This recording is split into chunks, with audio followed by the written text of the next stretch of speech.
नीति मनुष्य की इच्छाओं से संबंधित है। मनुष्य की इच्छाएं अनंत और असीमित हैं और मनुष्य अपनी इन अनंत और असीमित आवश्यकताओं की पूर्ति करना चाहता है।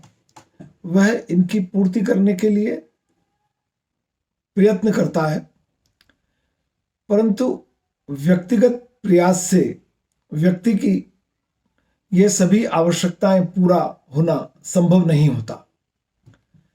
क्योंकि व्यक्ति के पास उपलब्ध शक्ति और संसाधन सीमित है और इन सीमित शक्ति और संसाधन से वह अकेले व्यक्तिगत प्रयास से अपनी आवश्यकताओं को पूरा नहीं कर सकता।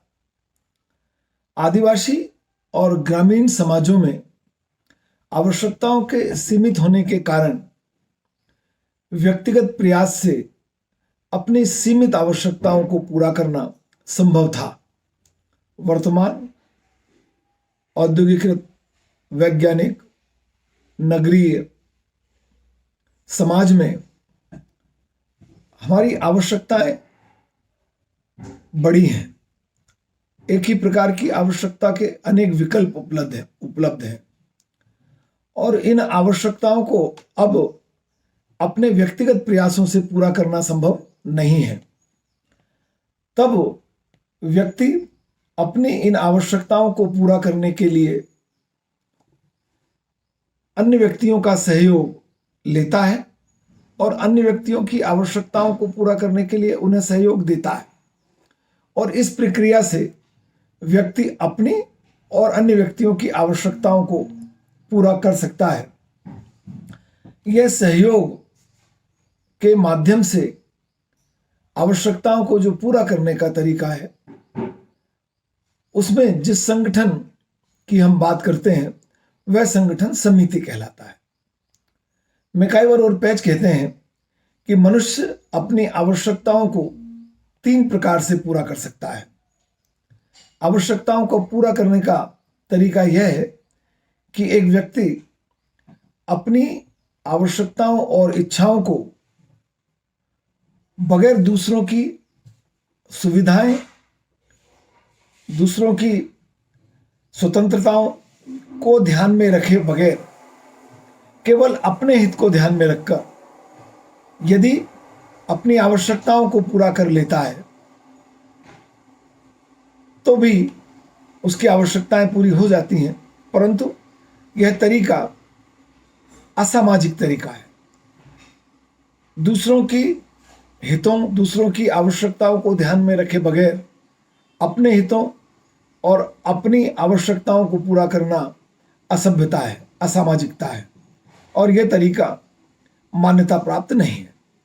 दूसरा तरीका है व्यक्ति शारीरिक बल के आधार पर अन्य व्यक्तियों से संघर्ष कर अपनी आवश्यकताओं को पूरा कर ले, दूसरों से अपनी आवश्यकताओं की वस्तु को छीन ले, परंतु यह तरीका भी असभ्य या जंगली तरीका है जो समाज में स्वीकार्य नहीं है। तो आवश्यकताओं को पूरा करने का जो तीसरा तरीका है वह है सहयोग पर आधारित, कि एक व्यक्ति अपनी आवश्यकताओं को पूरा करने के लिए दूसरे व्यक्तियों को सहयोग दे और अपनी आवश्यकताओं को पूरा करने के लिए दूसरे व्यक्तियों से सहयोग ले। तो सहयोग के आधार पर जब व्यक्ति अपनी आवश्यकताओं को पूरा करता है तब समिति का निर्माण होता है। पर इसमें भी विशेष बात यह है कि यह सहयोग भी 3 प्रकार का हो सकता है। एक होता है आकस्मिक सहयोग। आकस्मिक सहयोग का वह प्रकार है जिसमें विशेष परिस्थितियों के निर्मित होने पर तत्काल और अस्थायी रूप से दूसरों को सहयोग दिया जाता है। इस प्रकार के सहयोग में निरंतरता का अभाव होता है और यह सहयोग एक समय विशेष के बाद समाप्त हो जाता है, जैसे बाढ़, आकस्मिक संकट, किसी प्रकार की महामारी के अवसर पर दिया जाने वाला सहयोग। और चूंकि इस प्रकार के सहयोग में आकस्मिकता होती है, निरंतरता नहीं होती, कोई संगठन नहीं होता, तो इस प्रकार के सहयोग से समिति का निर्माण नहीं होता। दूसरा प्रकार है प्रथागत सहयोग। यह एक प्रकार का निरंतर सहयोग है। यह समाज द्वारा मान्यता प्राप्त भी है, परंतु इसके लिए भी किसी प्रकार के संगठन का निर्माण नहीं होता, इसलिए यह भी समिति के गठन का आधार नहीं है। एक समाज में मान्यता प्राप्त प्रथाओं और परंपराओं के कारण इस प्रकार का प्रथागत सहयोग अस्तित्व में आता है, जिसमें एक पक्ष देने वाला होता है और दूसरा पक्ष लेने वाला। जैसे हमारे समाज में वर्तमान समय में धर्म के आधार पर भिक्षावृत्ति देना, यह एक प्रकार का प्रथागत सहयोग है, जिसमें हम मांगने वाले को उसकी आवश्यकता के अनुसार कुछ दान दे देते हैं। इससे भी किसी प्रकार के संगठन का निर्माण नहीं होता और यह भी समिति निर्माण का आधार नहीं है। एक तीसरे प्रकार का सहयोग है उद्देश्यपूर्ण सहयोग। जब हम अपनी किसी आवश्यकता को पूरा करने के लिए, अपने किसी लक्ष्य को प्राप्त करने के लिए किसी अन्य व्यक्ति का सहयोग लेते हैं और सहयोग देते हैं, तो इससे जिस प्रकार के संगठन का निर्माण होता है वह समिति कहलाता है। इस प्रकार के संगठन के निर्माण के लिए, समिति के निर्माण के लिए यह आवश्यक है कि वह जो व्यक्ति संगठन बना रहे हैं उनकी आवश्यकताएं समान होनी चाहिए, उनका सहयोगपूर्ण व्यवहार होना चाहिए, उनके लक्ष्यों को प्राप्त करने के लिए वह एक दूसरे के साथ काम करने के लिए तैयार होने चाहिए। और इस प्रकार से जिस संगठन का निर्माण होता है वह संगठन समिति कहलाता है। कह सकते हैं कि उद्देश्यपूर्ण सहयोग के आधार पर जब आवश्यकताओं की पूर्ति करने का प्रयास किया जाता है, तब व्यक्तियों के एक संगठन का निर्माण होता है और इस संगठन को समिति कहा जाता है। परंतु यहां यह ध्यान रखना बहुत आवश्यक है कि सहयोग के आधार पर निर्मित होने वाला इस प्रकार का संगठन या समिति उन्हीं आवश्यकताओं के लिए अपने आप को संगठित कर सकती है जो आवश्यकताएं समाज या कानून द्वारा मान्यता प्राप्त है। यदि समाज विरोधी, कानून विरोधी लक्ष्य या उद्देश्यों को प्राप्त करने के लिए कोई संगठन बनाया जाता है तो उसे समाजशास्त्रीय अर्थ में समिति नहीं कहा जाता। अभी तक के विश्लेषण के आधार पर हम ये समझ पाते हैं कि समिति आवश्यकताओं को पूरा करने के लिए बनाया जाने वाला व्यक्तियों का एक संगठन है जिनकी आवश्यकताएं समान होती हैं। यदि हम समाजशास्त्र के वैज्ञानिकों के आधार पर समिति की परिभाषा को देखने का प्रयास करें तो मैकाइवर और पेज कहते हैं, समिति एक व्यक्तियों का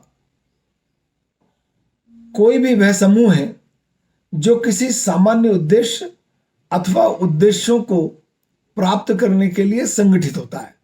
तो मैकाइवर एवं पेज अपनी परिभाषा में दो बात कहते हैं, एक व्यक्तियों का संगठन है, समूह है, और किन व्यक्तियों का, जिनकी आवश्यकताएं या उद्देश्य समान होते हैं और इसलिए वह एक संगठन का निर्माण करते हैं। गिलीन और गिलीन कहते हैं, समिति व्यक्तियों का एक ऐसा समूह है जो कुछ निश्चित उद्देश्यों अथवा उद्देश्यों को पूरा करने के लिए संगठित होता है तथा कुछ मान्यता प्राप्त कार्य प्रणालियों के द्वारा कार्य करता है।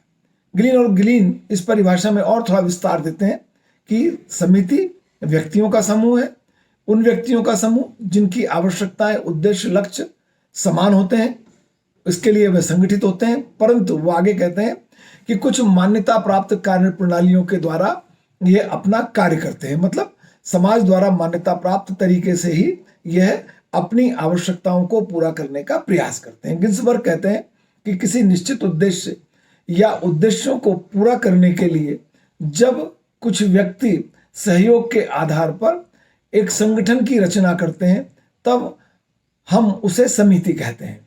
तो गिन्सबर्ग भी उद्देश्य, व्यक्ति, संगठन की बात करते हैं और इसके आधार पर जो संगठन अस्तित्व में आता है उसे समिति कहते हैं। इस प्रकार हम कह सकते हैं कि सभी परिभाषाओं का सार यह है कि समिति व्यक्तियों का एक संगठन है, उन व्यक्तियों का जिनकी आवश्यकताएं, उद्देश्य, लक्ष्य समान है। वह अपनी आवश्यकताओं को पूरा करने के लिए एक संगठन का निर्माण करते हैं। वह संगठन एक निश्चित समाज द्वारा मान्यता प्राप्त कार्य प्रणालियों के आधार पर अपने लक्ष्य को प्राप्त करने का प्रयास करता है।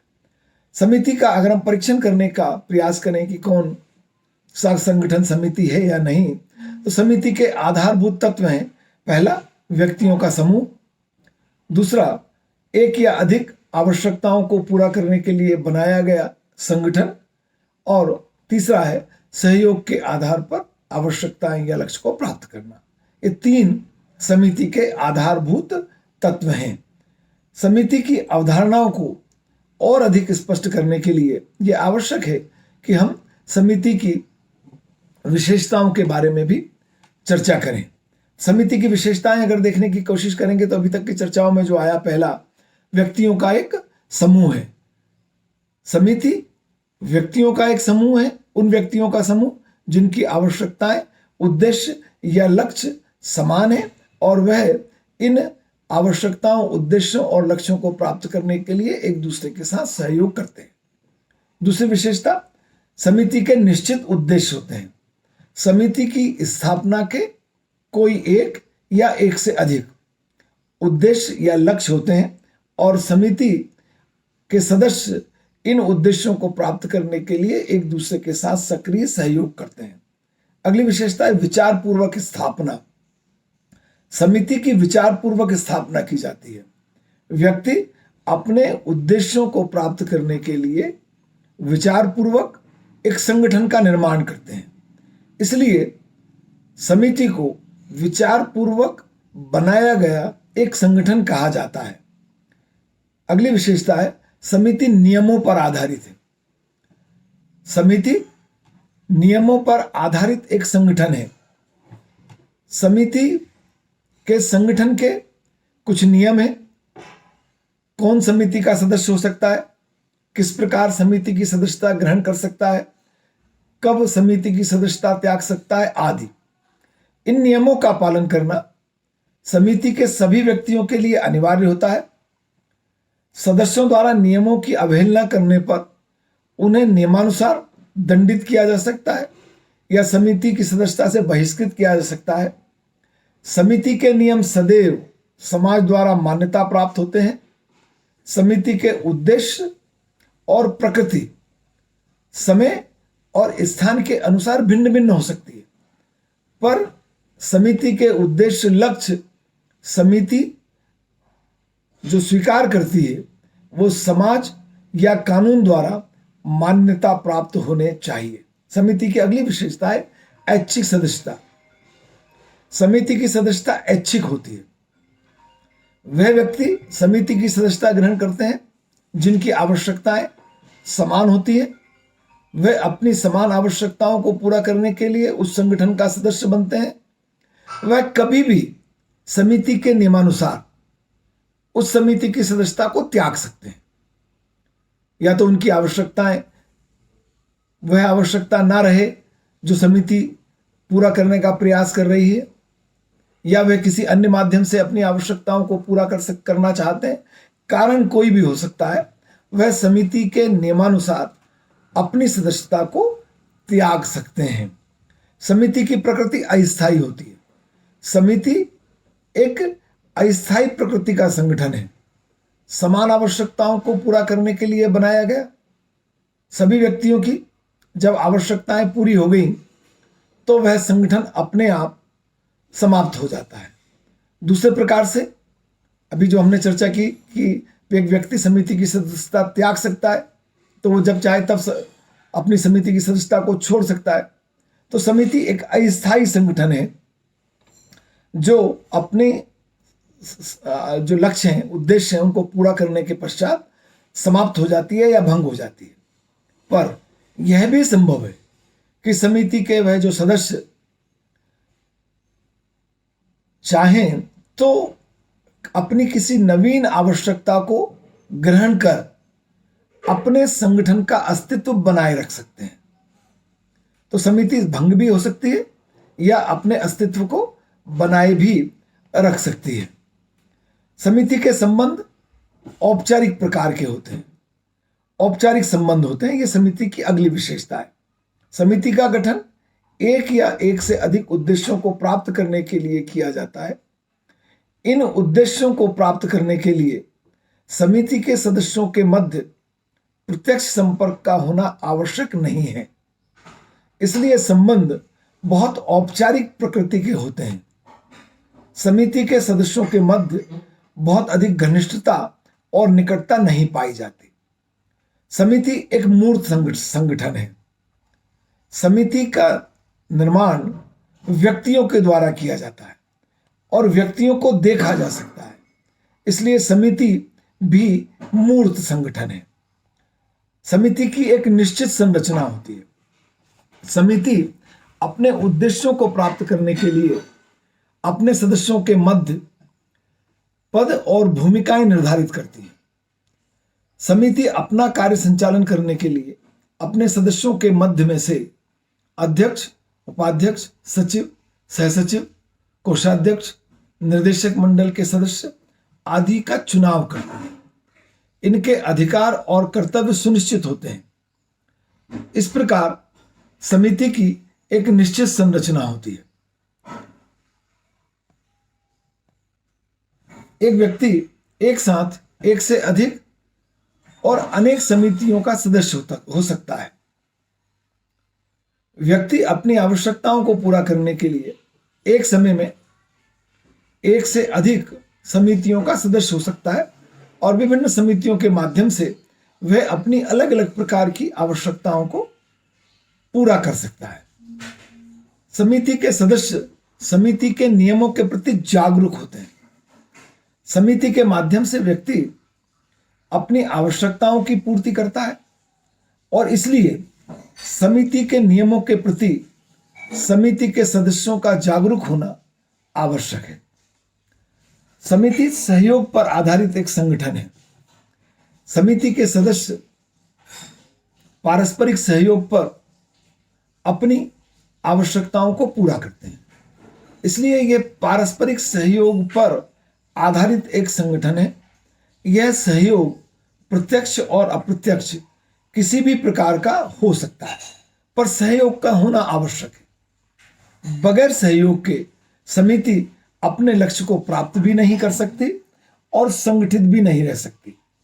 समिति की अंतिम विशेषता है, समिति साधन है, साध्य नहीं। इसका तात्पर्य है कि समिति अपने सदस्यों की आवश्यकताओं की पूर्ति के लिए व्यवस्था एवं प्रयास करती है। समिति स्वयं आवश्यकताओं को पूरा नहीं करती। समिति सदस्यों की आवश्यकताओं की पूर्ति के लिए माध्यम का कार्य करती है, स्तोत्र का नहीं। इस प्रकार समिति साधन है, साध्य नहीं है।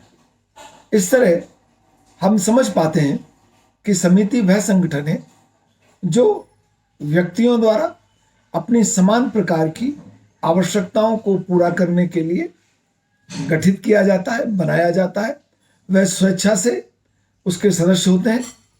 वे जब चाहें तब समिति की सदस्यता को त्याग सकते हैं।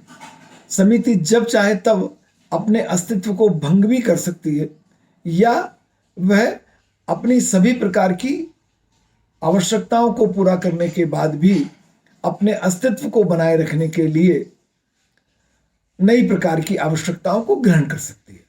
पर यह बिल्कुल सत्य बात है कि समिति के सदस्यों के मध्य संबंध औपचारिक प्रकार के होते हैं।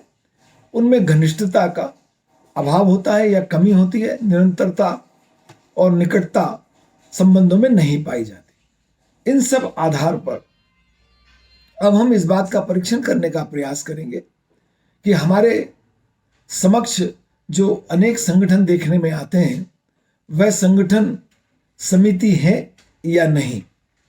जैसे पहला संगठन है महाविद्यालय। चूंकि हम महाविद्यालय के सदस्य हैं, इसलिए इस बात का परीक्षण करने का प्रयास करते हैं कि महाविद्यालय एक समिति है या नहीं है। तो पहली बात है कि महाविद्यालय विद्यार्थियों, शिक्षकों और कर्मचारियों का एक संगठन है जिनका उद्देश्य शिक्षा प्राप्त करना और शिक्षा का प्रसार करना है। इस उद्देश्य की प्राप्ति के लिए विद्यार्थियों और शिक्षकों के मध्य एक विशेष प्रकार का सहयोग पाया जाता है और इसी सहयोग से शिक्षा प्राप्त करना और उसके प्रसार करने के लक्ष्य की प्राप्ति की जाती है। महाविद्यालय की सदस्यता ऐच्छिक होती है। विद्यार्थी अपनी इच्छा से महाविद्यालय में प्रवेश लेता है और वह जब चाहे तब महाविद्यालय में अपना प्रवेश निरस्त करा सकता है। या तो उसकी शिक्षा पूर्ण हो जाती है तो स्वतः वह महाविद्यालय छोड़ देता है, बीच में भी वह किन्हीं भी कारणों से महाविद्यालय की सदस्यता को त्याग सकता है। महाविद्यालय नियमों पर आधारित एक संगठन है। इसमें प्रवेश, उपस्थिति, पाठ्यक्रम, अध्यापन, परीक्षा आदि से संबंधित अनेक नियम और विधियां होती हैं जिनके अनुसार ही महाविद्यालय का कार्य संचालन होता है। महाविद्यालय के शिक्षकों और विद्यार्थियों के मध्य संपर्क कुछ घंटों का होता है, इसलिए उनके मध्य संबंध औपचारिक प्रकृति के पाए जाते हैं। और ये जितने भी हमने चर्चा की है, ये सभी बिंदु समिति की विशेषताएं, समिति के आवश्यक तत्व हैं। इसलिए हम कह सकते हैं कि महाविद्यालय एक समिति है। क्या परिवार एक समिति है? परिवार एक समिति है नहीं, इस संबंध में विद्वानों में मतभेद पाया जाता है। समिति के आधारभूत तत्व और विशेषताओं के आधार पर हम इस बात का परीक्षण करेंगे कि यह समिति है या नहीं। पहली बात, परिवार एक मानव समूह है और मानव समूह होना समिति की एक विशेषता है। इसका गठन विशिष्ट उद्देश्यों की प्राप्ति के लिए किया जाता है। विवाह, बच्चों का जन्म, उनका पालन पोषण आदि। यह सहयोग पर आधारित एक संगठन है। परिवार की एक निश्चित संरचना होती है और इस संरचना में परिवार के सभी सदस्यों के स्थिति और भूमिका निर्धारित है और वह अपनी स्थिति के अनुसार अपनी भूमिका का निर्वाह भी करते हैं। परिवार के कुछ निश्चित नियम, कार्य संचालन की कार्यविधियां होती हैं और परिवार के सभी सदस्य इन निश्चित नियमों और कार्यविधियों के अनुसार अपने कार्यों का संचालन करते हैं। इससे स्पष्ट होता है कि परिवार एक समिति है। पर बात यहीं समाप्त नहीं होती। हमें परिवार के कुछ और विशेषताओं की ओर भी ध्यान देना होगा। जैसे परिवार का जन्म नहीं होता, स्वतः विकास होता है। दूसरे, इसकी सदस्यता अनिवार्य होती है। जन्म से ही परिवार की सदस्यता हमें प्राप्त हो जाती है। परिवार की सदस्यता छोड़ी नहीं जा सकती। व्यक्ति जन्म से लेकर मृत्यु तक परिवार का सदस्य होता है और वह परिवार में सामान्य प्रकार का जीवन व्यतीत करता है। और ये सभी विशेषताएं समुदाय की विशेषताएं हैं। इसलिए परिवार एक समुदाय भी है। तो इससे स्पष्ट होता है कि परिवार के दो रूप देखने में आते हैं, एक समिति और दूसरा समुदाय। परंतु वर्तमान वैज्ञानिक, औद्योगिकृत, नगरीय, व्यक्तिवादी समाज संरचना में परिवार की सामुदायिक प्रकृति समाप्त होती जा रही है, क्योंकि परिवार पति पत्नी और बच्चों का एक सहयोगी संगठन रह गया है। समर्पण की भावना परिवार का आधारभूत तत्व है जो वर्तमान समय में सीमित हो गई है। औद्योगिकरण, नगरीकरण, संचार के साधनों के प्रभाव, शिक्षा का प्रभाव आदि के कारण परिवार का उद्देश्य मात्र बच्चों का जन्म और उनके पालन पोषण तक सीमित रह गया है। परिवार की प्रकृति अस्थायी होती जा रही है। नवीन प्रकार के समाज में विवाह विच्छेद की प्रवृत्ति बढ़ती जा रही है और इससे परिवार टूट रहे हैं। विकास के प्रभाव से अब परिवार की सदस्यता भी अनिवार्य नहीं रही। अविवाहित रहने की प्रवृत्ति बढ़ती जा रही है। और अभी तक हमने जो चर्चा की उसमें परिवार की अवधारणा में हमने दो विपरीत लिंगियों के संबंधों की बात की, जिनके आवश्यक संसर्ग का परिणाम होता है बच्चों का जन्म, उनका पालन पोषण और वो परिवार। अब समलैंगिक विवाह भी समाज और कानून द्वारा मान्यता प्राप्त होते जा रहे हैं, जो परिवार की अवधारणा में बच्चों के जन्म, पालन पोषण, परिवार की निरंतरता के कारण सम्मिलित नहीं किए जा सकते। और इनसे स्पष्ट होता है कि वर्तमान समय में परिवार अपनी सामुदायिक जो प्रवृत्ति है, सामुदायिक प्रकृति है, उसको खोता जा रहा है और इसलिए परिवार एक समिति है। अगला हम परीक्षण करेंगे कि क्या राज्य एक समिति है। आप जानते हैं राज्य का जन्म राजनीतिक आवश्यकताओं को पूरा करने के लिए हुआ है। विद्वानों का कथन है कि राज्य एक समिति है क्योंकि राज्य व्यक्तियों का एक समूह है। इसकी स्थापना कुछ विशेष राजनीतिक उद्देश्यों को प्राप्त करने के लिए की जाती है, जानबूझकर की जाती है। राज्य मूर्त है। राज्य नियमों और कानूनों पर आधारित एक मूर्त संगठन है, इसलिए राज्य एक समिति है। परंतु बहुत सारे विद्वान राज्य को एक समिति नहीं मानते। उसके कारणों में पहला कारण है राज्य की सदस्यता अनिवार्य होती है जबकि समिति की सदस्यता ऐच्छिक होती है। व्यक्ति किसी न किसी एक राज्य का सदस्य अनिवार्य रूप से होता है। दूसरा है राज्य का एक निश्चित भूभाग होता है। यह समिति की विशेषता नहीं है। एक निश्चित भूभाग का होना समुदाय की विशेषता है। तीसरा है राज्य एक स्थायी संगठन है। यह समिति की विशेषता नहीं है। समिति एक अस्थायी संगठन है जो अपनी आवश्यकताओं को पूरा करने के लिए गठित किया जाता है और भंग हो जाता है। अगला है राज्य का अधिकार क्षेत्र विस्तृत होता है जबकि समिति का अधिकार क्षेत्र बहुत सीमित होता है, केवल अपनी आवश्यकताओं को पूरा करने के संबंध में, और उन्हीं आवश्यकताओं को पूरा करने की प्रक्रिया के संबंध में वह आवश्यक कार्य कर सकती है। उसका अधिकार क्षेत्र विस्तृत नहीं होता।